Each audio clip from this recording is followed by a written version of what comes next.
Sudarlun unsur Forum Komunikasi Pimpinan Daerah Forkopimda dan pejabat jajaran Pemko Banda Aceh menghadiri malam pisah sambut Wali Kota Banda Aceh pada Jumat malam di Balai Kota Banda Aceh.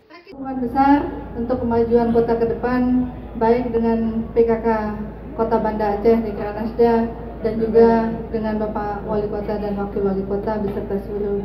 Dalam acara itu, Iliza Sadudin Jamal dibanjiri cindera mata dari bawahannya dan mitra kerja. Sedangkan Wali Kota yang baru dilantik, Aminullah Usman SIAK, mengharapkan agar semua pihak memberi dukungan dalam membangun Kota Banda Aceh.